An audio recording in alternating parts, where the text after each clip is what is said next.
Hi, this is The Greatest Story Ever Played. I'm Dan. I'm Jordan. And today we're going to be talking about The Walking Dead Season 2, Episode 1, called All That Remains. Yep. Starting out, this is The Walking Dead Season 2, a 5-part game series that continues the story of Clementine, a young girl orphaned by the undead apocalypse. Left to fend for herself, she has been forced to learn how to survive in a world gone mad.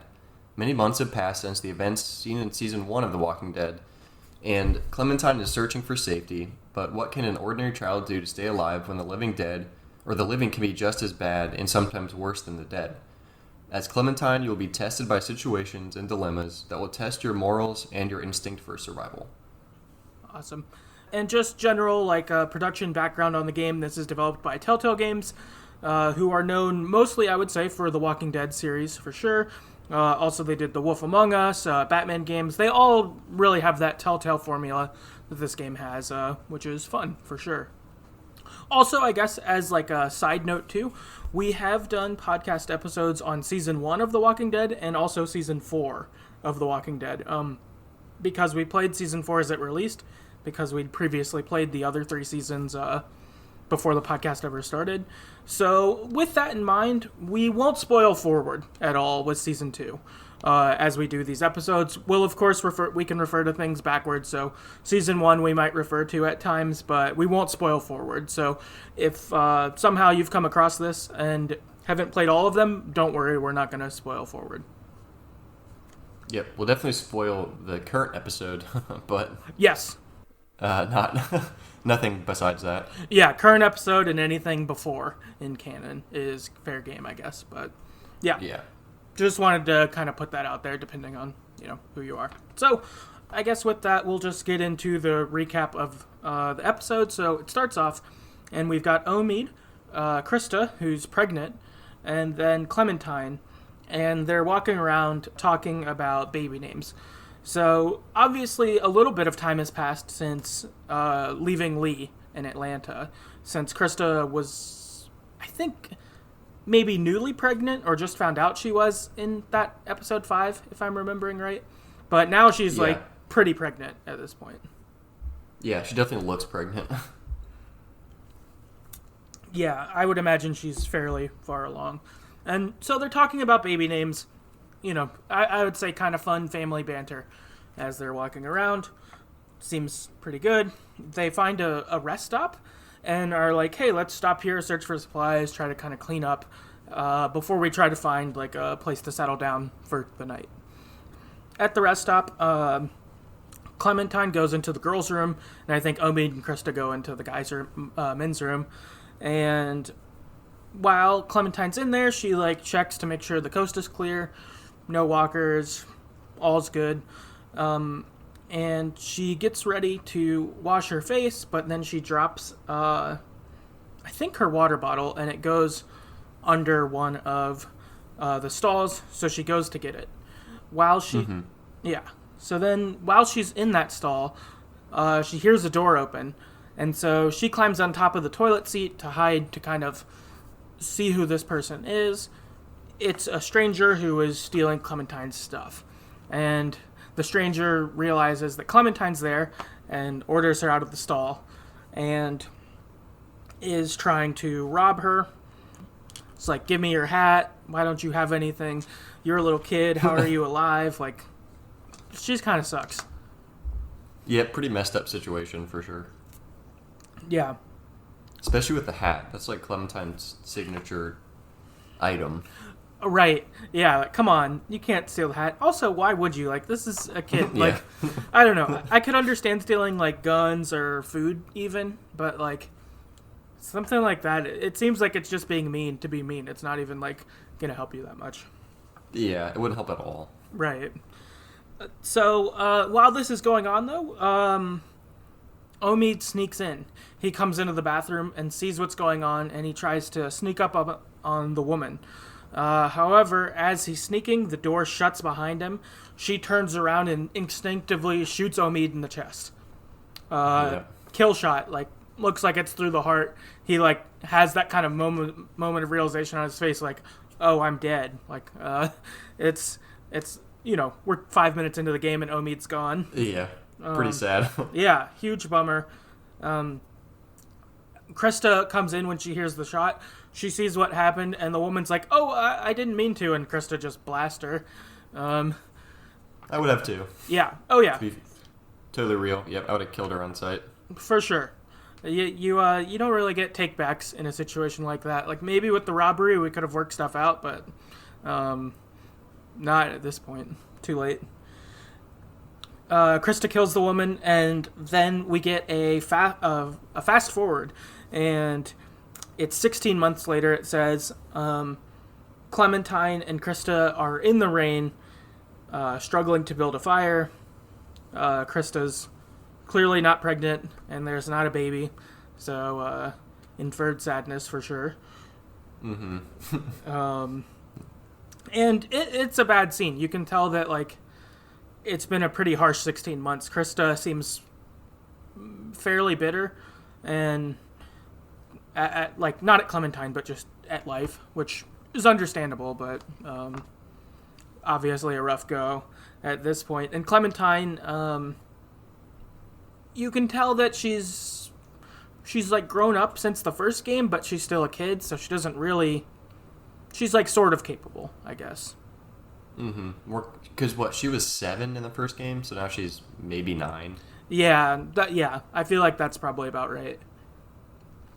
Yeah, so she'd be in like third or 4th grade, so not super self-reliant yet, for sure. Right, yeah, totally. It's like she can do some stuff for sure, but not a lot. And they talk about going to Wellington. Krista says that, like, this is the spot that she's heard about, that they could be safe. It's a community. I guess it's up north enough that the walkers maybe freeze up there, or there's less of them, so it seems like a real spot they could place their hope in. If we can just make it there, we'll be okay. Also, we can't really make it here. As it's getting colder, we're going to be fucked. Like, we have to find a safe group to be a part of. Yeah, that's super reason. That's like a good plan, even though Krista's kind of jaded now and I don't know, really sad. She still is making decent ideas. Yeah, definitely. Yeah, that's true. She hasn't like given up or anything like that, which is good. She's still really with it, even if she's grown harder or whatever. So yeah, totally. At this point, Krista goes to look for dry wood. So she just kind of goes off to do that and tells Clementine to keep the fire going. Through this, you can look in your backpack. You can find like a picture of Lee and his family from the drugstore. You also can see a picture that Duck drew of Kenny's family. They tempt you into burning either of these items. Yes, they do. to keep the fire going, which I didn't do. I tried to look at all the other items, and then I threw like a wet log on the fire that didn't really work. I did the same thing. Yeah. I was like, I'm not burning these. These are both important. Sentimental value. Yeah, especially the picture of Lee. Like, there's no way that's going in the fire. Yeah, no way, for sure. I was like, if push comes to shove, I guess I'll burn Duck's drawing, but I don't even want to do that. Like, these are some good people Clementine's met. I don't want her to, like, lose that. Like, the tokens or whatever she has for that. Yeah.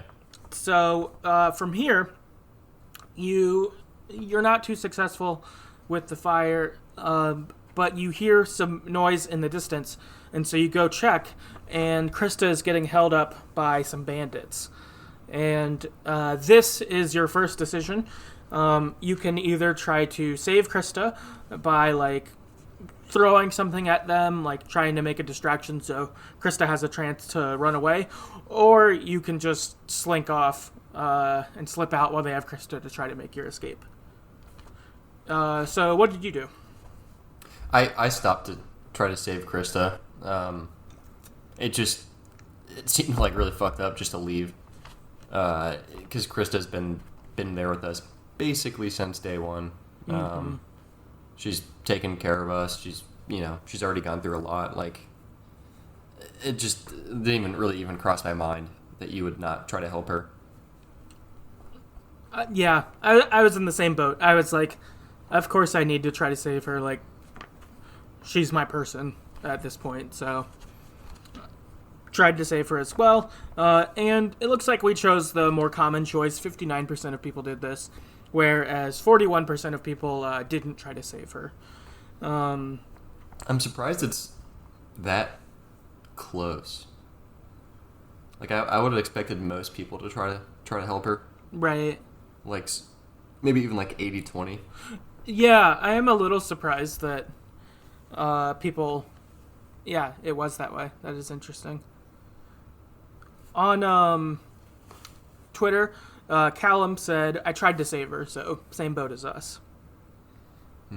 Story Singer on Twitter says, "We attempted to escape due to believing Krista could not be saved." So I guess that's some rationale there, where it looked like she was. I mean, what's a 9-year-old girl gonna really do? But yeah, to me, it was like it's worth a shot. Yeah, that's true. And it was like 3-on-1 or something like that. Like, yeah, it'd be kind of tough. They had guns. Yeah, tough for her to get out of it anyway. Maybe. Yeah, just fair. Yeah, I could see. Yeah, that rationale makes sense to me. Larry on Twitter said, "I tried to save her," so same as us. Christopher on Twitter says, "I think I tried to save her." And Rainbow Road on Twitter said, "Yes, I tried to save her." So again, it looks like people more common leaning towards the same as us. So I don't know, makes sense to me. Yep. So from here, we try to distract them, and the bandits split up. I think one of them chases after Krista going one way, one chases after us, and I don't know what the fuck the other guy does, but the one that the one that chases just chills. Right, he's like, I'll just hang out here. So one chases you. You've got a bunch of actions of like trying to jump over branches, slide under them, evade walkers, all of this stuff. It culminates in the guy gets pretty close to you, but then you push him into a walker that bites him and kills him. So give the assist to the walker. Yeah. So alley-oop. Yeah, so that was good. But as you kind of do this, you get him bit, and then you run, and you end up falling off a cliff into a river and floating down the river. So you're out of the situation, and you float down the river for a bit before ultimately washing up on shore at like a little beach. I would say down the river a bit. Close enough that I think that if someone was on the cliff and they looked down, they wouldn't see you. Like, you went far enough away. Yeah. Upon washing on shore, you get up and you start to look around, try to figure out, where you're at and if you could find Krista again or, whatever. And you find a dog that leads you to an abandoned camp. As you kind of look around the camp, you're looking for food, but what you find is that this dog's family was camped out here at one point. They're all gone or perhaps dead, and the dog is still hanging out around here. Yep. I don't think we've, even from the show or this game, previous game, do walkers go for animals? They go for deer, I think, actually, now I'm thinking about it. We've seen Maybe him. They would go for a dog. We've seen him kill horses, too. True, yeah. On the show, at least. Duh. That was in, episode 2 of season 1. Yeah. I guess they presumably would go for a dog. Yeah, I would guess that they would have a hard time catching a dog, though, which is probably to the dog's advantage. Yeah, definitely. I mean, I guess if, a dog was attacking a walker, the walker could get it then, but if the dog just, keeps running away, I don't... Yeah. Unless it, gets itself cornered or, goes through a bunch of walkers or something, it's probably got a decent chance. Yeah, I think so. And it's low to the ground, so it'd be hard to grab. Right, yeah, because, the way I would envision walkers is, if they're trying to, hunch over and then, swing their arms down, they might get a dog that way, but I imagine they miss a lot more. Yeah, probably. Yeah. So, you meet the dog, you look around the camp, you can throw the frisbee with the dog, which I did, that was nice. Yeah, I did that. I played as much with the dog as I could. Yeah, I did too, and that was nice. That felt like that was probably really nice for the dog and for Clementine to get a little bit of like what the world was like, before these games started. Yeah, it's even looking like maybe you have a new companion. Mm-hmm. Yeah. For now, yeah. Yep. So, looking promising. Maybe Clementine's luck is changing. She ends up finding an unopened can of food in a trash can that's there. And she looks around to find something to open it. And she finds a walker that was tied to a tree with a knife in its arm. And we see that it has a bite in its arm, and it looks like it tried to cut the bite out before it turned. Did not work. Yeah, did not work. It's a walker on the tree. Ultimately, what you do is you kill the walker with a stick, and then you take the knife out of its arm to be able to open the can. Which is pretty gross to have to use that knife, but, I mean, I guess you gotta do what you gotta do. Yeah, I mean, I feel like, dude, I would clean the fuck out of that knife. So I feel like you'd turn into a walker. Yeah. You got the juices in your beans. Right, or at least get sick, like, at minimum. I feel like, it makes sense that they didn't show us this, but, like, it seems like you should, like, stick that knife in a fire for a while or something. Like, really get it cleaned off. Anything. Yeah, I'd put it in the water and then put it in the fire and then put it back in the water. Yeah. Right, something like that. Make sure it's pretty clean. Yeah. But Clementine opens up the can with the knife. And you have a couple options. You can, like, either eat the food yourself. You can share it with the dog. That sort of stuff. And in here you have an option to share, so I gave some food to the dog. I did the same, yeah. Okay. In hopes to kind of be like, hey, we'll split it, we'll take care of each other. Unfortunately, the dog doesn't see it this way, and it bites the shit out of our arm and knocks us back and steals the food. Yeah, it goes kind of feral. Yeah, goes kind of feral. And then it moves to attack us again, and we kick it, and it goes over like a tree trunk, and you hear a yelp, which sucks. Which then leads us to our next decision. Yeah, I hate this decision. So at this point, you can. The dog's impaled on these sticks, and it's in bad shape. It's definitely gonna die. Mm-hmm. So you can put the dog out of its misery, mercy kill, or you can just kind of leave it there to suffer and bleed out. It looks like 53% of people put the dog out of its misery, and 47 just left it there like monsters. So me and you are both not monsters and decided to put the dog out of its misery. What was your rationale there? Yeah, put it out of its misery. It's like the dog wasn't trying to be mean. It's a dog. I don't know. It's probably starving. Right, it's probably starving. It's probably hasn't had food in quite a while.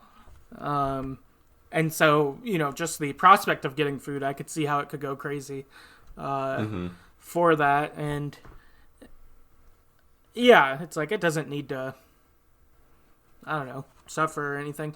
I kind of wonder, maybe not, because in previous games when we've had dog related decisions, it seems like almost everyone does the right thing. I was thinking with Pompidou, right?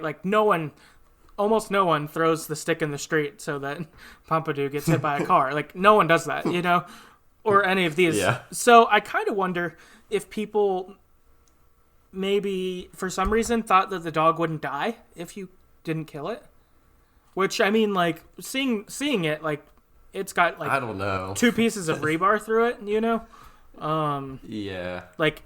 It's gonna die, but I do remember though, for some reason I couldn't remember before though if I had realized that the dog was gonna die in this decision the first time we played.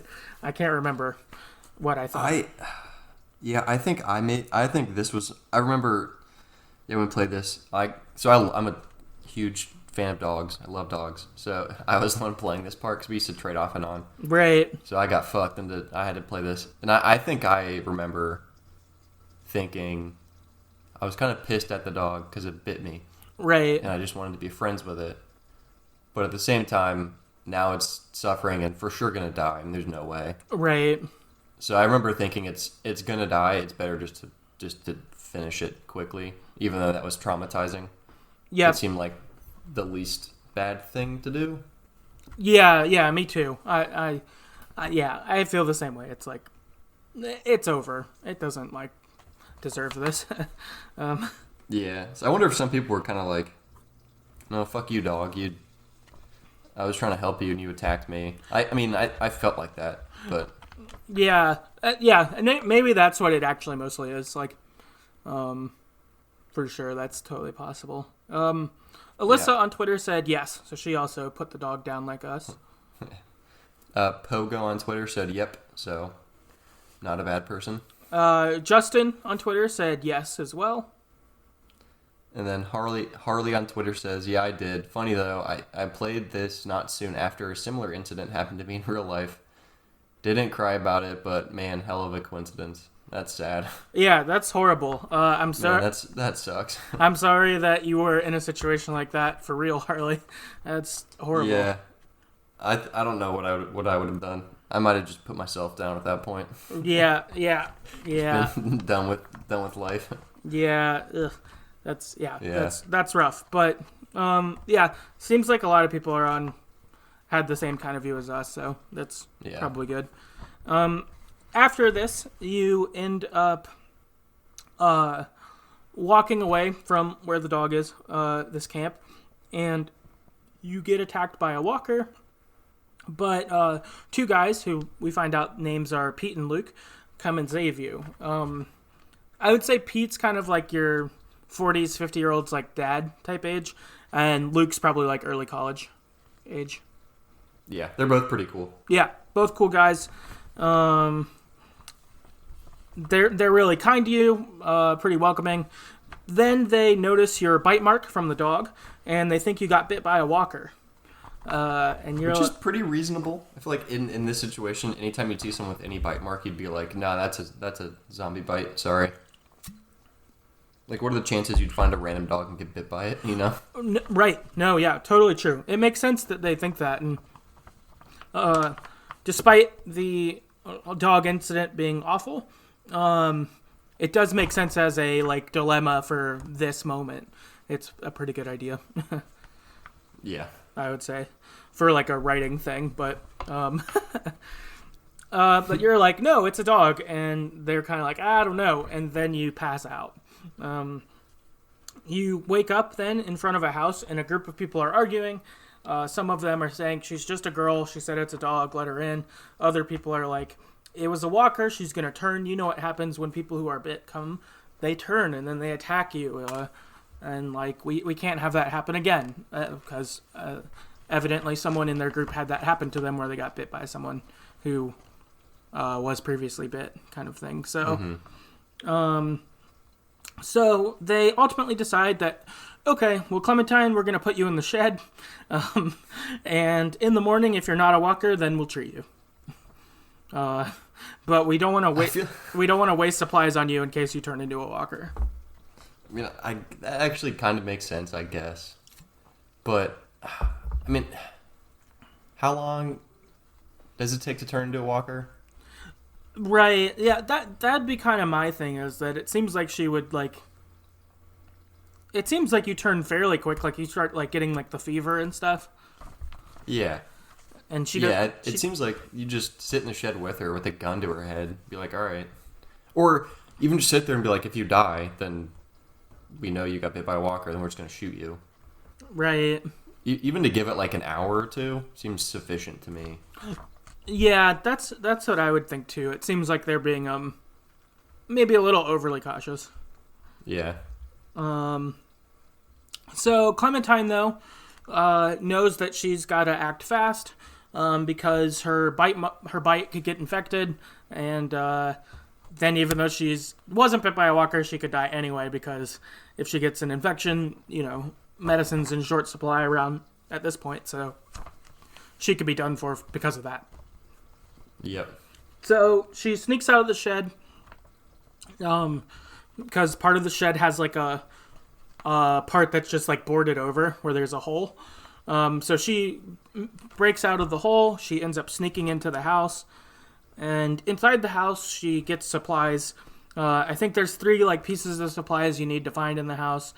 As you're looking for them, you end up meeting Sarah, who's the doctor's kid, who helps you out. She gets you one of the pieces of supplies you need.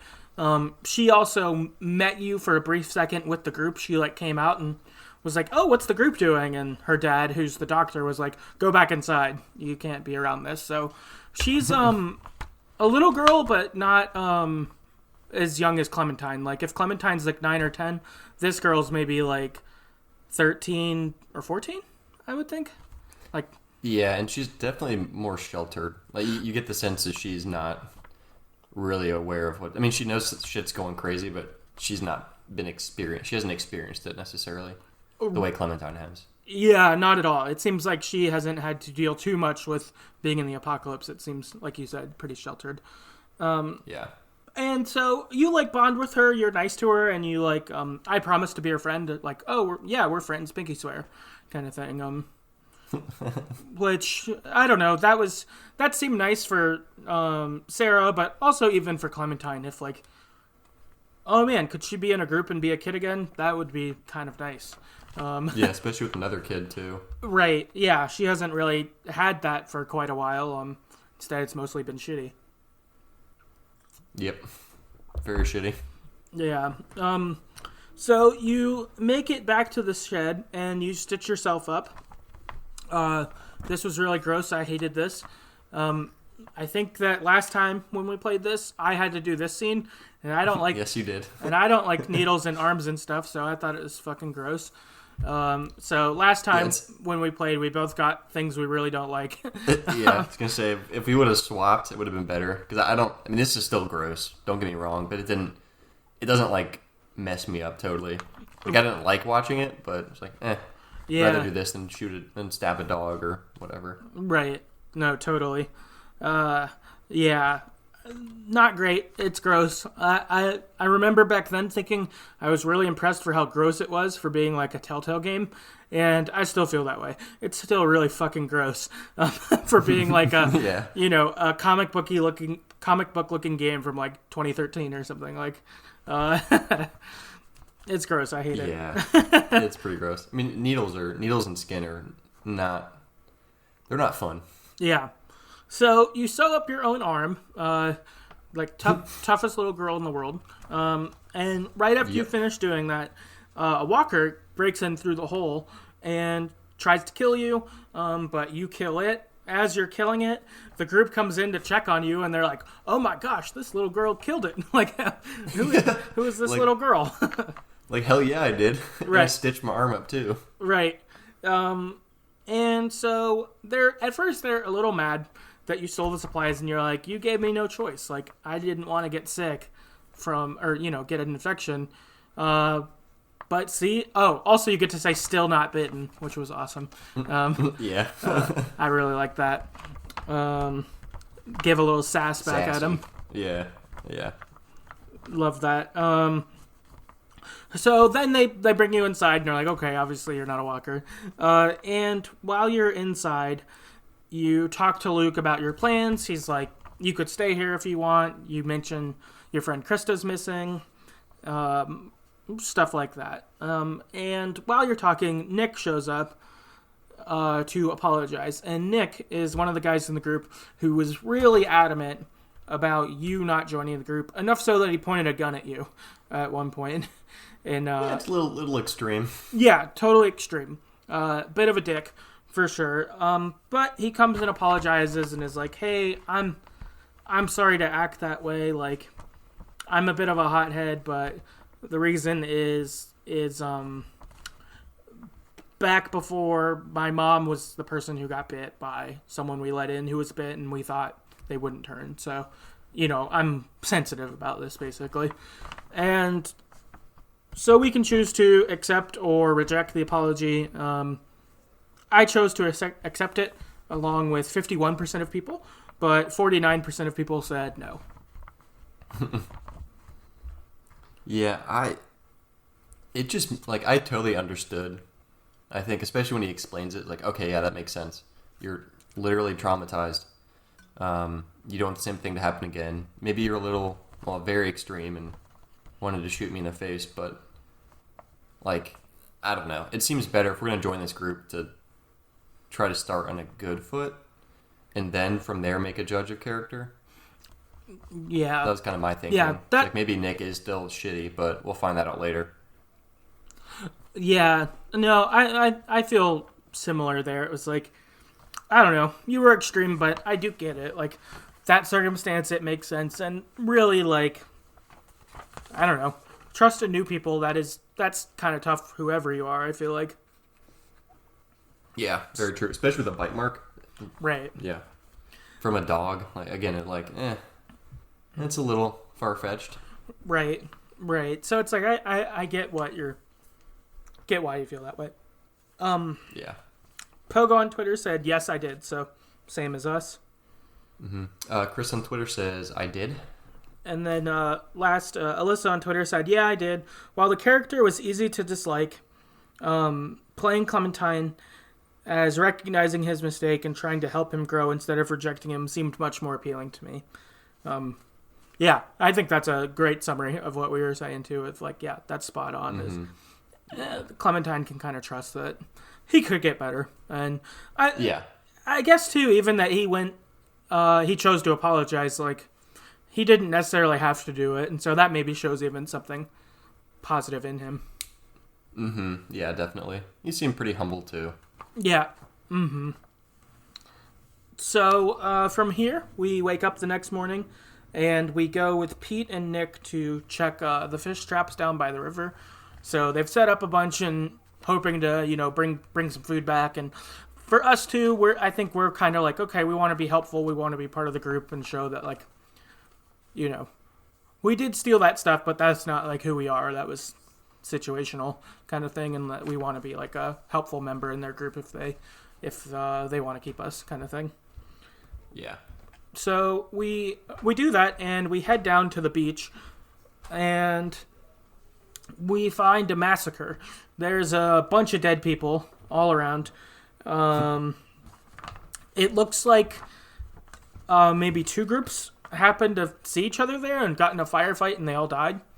Or maybe walkers came and then the people all got killed, but it looked like a lot of them had like bullet wounds. So I think it's two groups shot each other. Yeah. Or which is so dumb. Yeah, or maybe one group got ambushed by another group, but I don't know. Either way, a lot of dead people. Yep. Definitely a massacre. Yeah. So at this point, Pete says, well, let's look at the bodies. Let's see if we can figure out anything with this. Like, this is a lot of dead people pretty close to camp kind of thing, which I guess makes sense. Mm-hmm. And as you're checking them out, you come across a dead body with your backpack. And it's actually one of the guys who had ambushed you and Krista the day or two before this. Yep. And you notice that he's asking for, he like makes some noise and he like asks for water. And you have the opportunity to give him water or not. What did you do here? I did not give him water. I forgot to put it down in the notes, but yeah, there's no way. If he was a random dude, I'd give him water, but the fact that he stole from us and probably tried to kill us, or would have killed us, and maybe killed Krista, or was involved in that, it's like, nah, you can... Sorry, man, you're fucked. No water for you. Yep. Also, you're gonna die, so... Doesn't make sense to use my resources on a dead person. Yeah. That was my same logic. Same thing. If it was a rando, I would have gave him water. Like, I would be cool. I would be kind to a stranger, but I know that this guy actually fucked me and my group over already. I'm not helping you. Yeah, and just knowing that they ambushed us, they probably or potentially ambushed this group too. Mm-hmm. It's like you kind of got yourself in this mess, man. It's not like you were a good, upstanding guy who was helping people out. Right. So yeah, there's just no way I was going to give him anything. Yeah, and 57% of people were in the same boat as us. 43% did give him water. Daniel on Twitter says, I probably did give him water, so... Christopher on Twitter says, sure did. So another pro water giver. Alyssa on Twitter also says, yes, gave water. Pogo on Twitter says, of course. Larry on Twitter says, yes. And Harley on Twitter said yes as well. So everyone that wrote in did the nice thing. Yeah, I'm sort of surprised by that we both said no, but everyone else said yes. I don't know if that's ever happened where we totally had so. We had one answer and everyone else had a different one who wrote in. So also that's kind of interesting. We're in like the decent majority too of people that made this decision didn't give him water. So our listeners, you guys must be really, really nice people. yeah, probably. That must be it. Or the only other thing I could think of why you'd maybe give him water is if he'd give you information. But, like, I kind of figured he was just going to die, so, it was whatever to me. Yeah, I mean, he looked like he was just about dead. Right, yeah. So, after this interaction, a flood of walkers start to roll in, and they begin to attack. And at this point, Nick is on the side of the river that you came from, and then Pete is on the opposite side of the river. And Pete says, come with me, I'll take you, I'll find us a place to stay. And Nick is like, no, let's run home. And so you have the opportunity to save either Pete or Nick here. Well, they're like being attacked. Yeah. Because I think Pete got bit at this point too. I think you're right. He gets bit maybe on like the ankle. Yeah, his leg. Or it looks like he got bit. I guess it's not definitive. You don't know for sure, but it kind of it looks like it. Yeah. So yeah, at this point, like you said, Pete or Nick. So 59% of people went and saved Pete, and 41% of people saved Nick. So it looks like we were actually opposite here. I did Nick, you did Pete. What was your reasoning? My thoughts were, Pete seemed to have a plan. He was like, come over here. I'll lead us to a spot. We need to. He might have even said we need to get the walkers away from our camp area. And so he seemed to be kind of more in control of the situation. Yeah. But his maybe getting bit definitely is questionable. That part, when I went for it, I was like, maybe I shouldn't. But I decided to do it anyway. Yeah. I was really torn here. Because I like Pete more.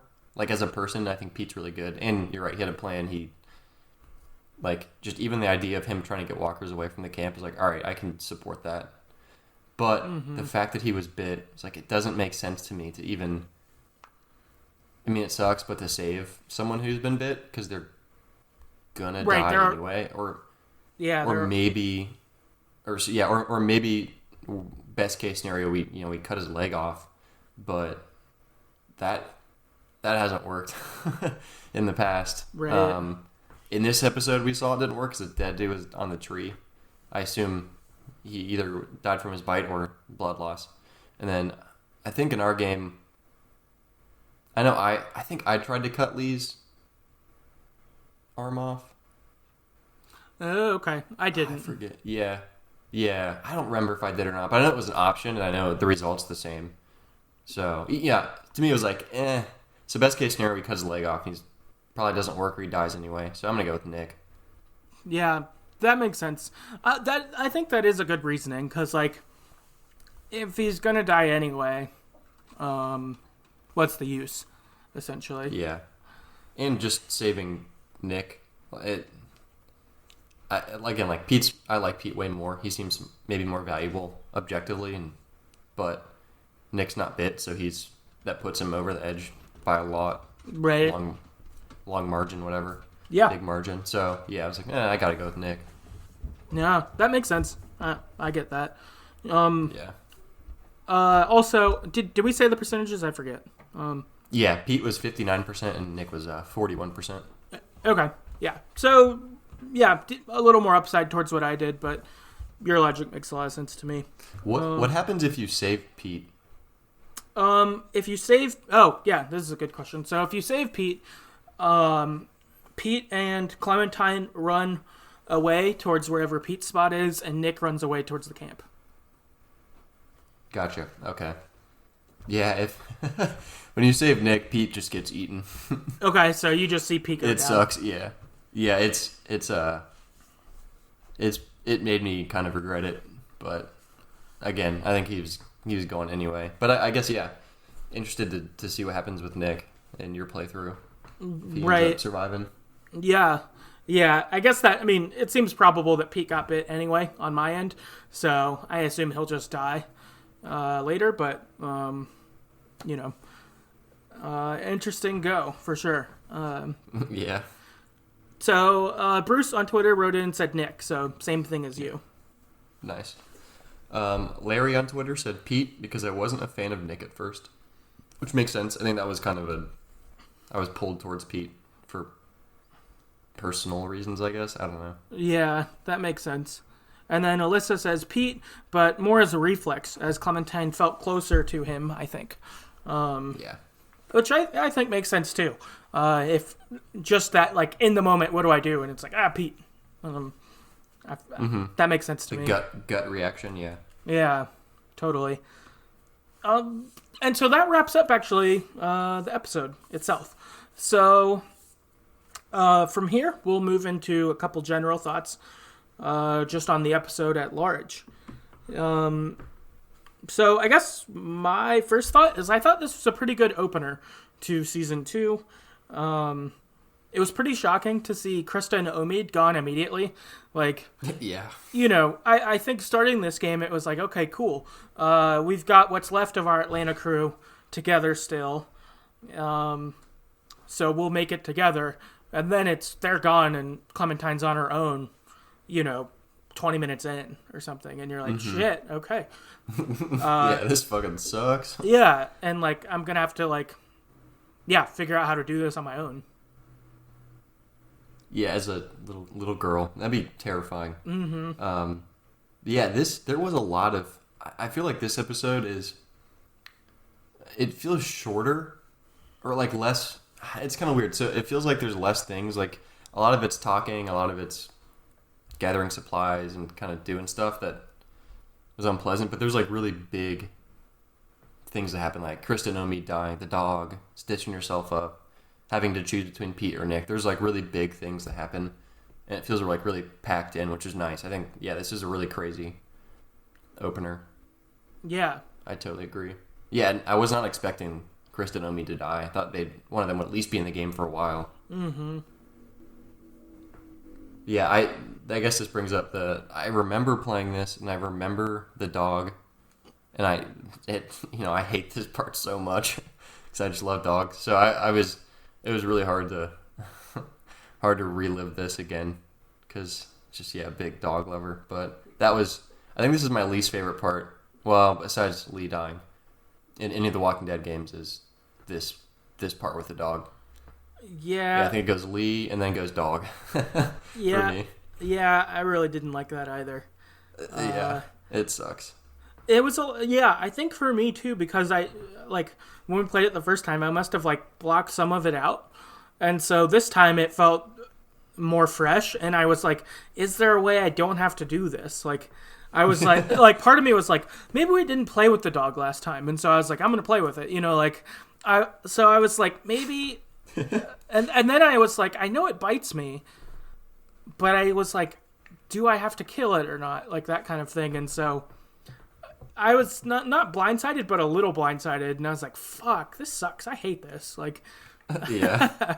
I don't I like. think last time we played too, it's not that you didn't like dogs, but you didn't have a dog at that point, I don't think. No. So now it probably hit different because you're like, oh, this could be Ferguson. And, just it's almost more like it can be personal.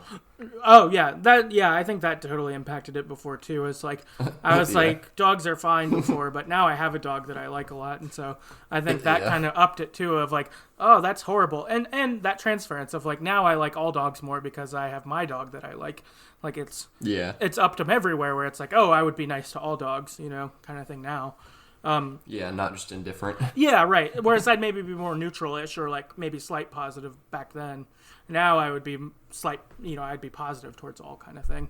So yeah, that sucked. I hated that. Yeah, just it's my like least favorite part, and I remembered it and was like, I don't really want to deal with this again. Part of me was just like, let's just somehow skip this. But that was not an option. So Yeah. yep, unfortunately, relived my worst nightmare. Yeah. The other thing, I guess, talking about like remembering the first time we played, is I remember like a big feeling of shock when we played this for the first time, because when we played, it was after season 1 and season 2 were out, like way back when, and so we knew there were 2 seasons, but like we had been very in the dark, and so we were blindsided by Lee's death in the end of season 1. Sorry, episode 5, season 1. Episode 5, yeah. Yeah. Word mess. Yes. Shocked by that, and then we're like, who are we going to even play as? And then it was Clementine, and then being like, whoa, we're playing as like, it was just kind of crazy to play as her. Like, this still might be one of the only times in any game that I've played as like a kid before. Like, Yeah. I don't know, kind of crazy. Like, and even being kind of uncertain of like, you played as Lee before, so Lee has like different abilities in the sense like, he's able to fight more, stuff like that. Yeah. Because he's not a little girl, and so like wondering what that might be like. And it was great. I felt like this, like if anyone had doubts going into playing this game of like, well, how will it be playing as Clementine? I feel like this episode would have gotten rid of those doubts. I remember being like, yep, all right, this still is really good. Like, season 1 was great, but this already seems like it will follow suit. Yeah, like Clementine's, it adds a dynamic because you obviously have to run from people more and hide from people, but you're still you're really competent. The fact that you can kill walkers and stitch up your arm, that I wouldn't be able to do that. And like, I guess if I had to, I could, but Right. that's just nuts for like a 9 or 10-year-old girl. I mean, or a kid in general. I don't care. Even if you're an adult, I guess that'd be really hard to do. Right. But I think it brings up too. Clementine's gotten really lucky with joining up with groups. Yeah, she found Lee, and then she had Krista and Omid, and then a day after Krista dies or is missing, she might not be dead. Whatever. But yeah, she finds another group and joins up with them. So I think she's gotten pretty lucky. Still very resourceful and competent, but also pretty darn lucky to end up with good groups multiple times. Yeah, that's true. I'd imagine not a lot of groups are looking to take kids, Yeah. kind of thing. Even though, they don't know Clementine's competent, but like, just wouldn't think that would be the most common. So, yeah, I agree. I feel like she's gotten lucky and has come across like good people, especially getting Lee that first like couple days into the apocalypse. Like that was huge. Oh yeah, like she probably wouldn't have lasted much longer. Right. I really. Yeah, and, Oh, sorry. Go ahead. No, you're good. I was gonna say I liked a lot of the like callbacks you could do in conversation about Lee, like who taught you to shoot? Oh, my friend Lee did. What happened to him? Well, I had to shoot him, or like that kind of stuff. Like Yeah. I like that there was a lot of Lee references because to me he's a really big part of Clementine, and it was nice to see that be the case here. Yeah. And each time that happened, that was like kind of sad. Right. It's like, oh yeah, Lee. Oh, he's dead. I think my last thought on generally for this episode is I think they did a really good job of showing like the how, I don't know, 2 years maybe into the apocalypse, people would be totally paranoid and distrustful of anyone they didn't know. Like Clementine's a little kid and she got bit by something, but they're like freaking out, ready to kill her. Like, it's crazy how I think they did a good job of showing the fear that would happen in an otherwise pretty safe person. A little girl is not that dangerous, but you throw in the apocalypse, you throw in people you don't trust, you throw in bandits, you throw in zombies, like potentially getting bit, like shit just goes crazy. So I think that was kind of cool. Yeah, I think that's good too. I guess too with the like you said, with the fast forward of time, like the first game is probably the first like couple months of the apocalypse, probably. It's pretty early. I think so, yeah. Yeah. Like, yeah, it's pretty early. So back then, I guess people probably were more prone to like trusting each other, trying to make groups, that kind of thing. But now it's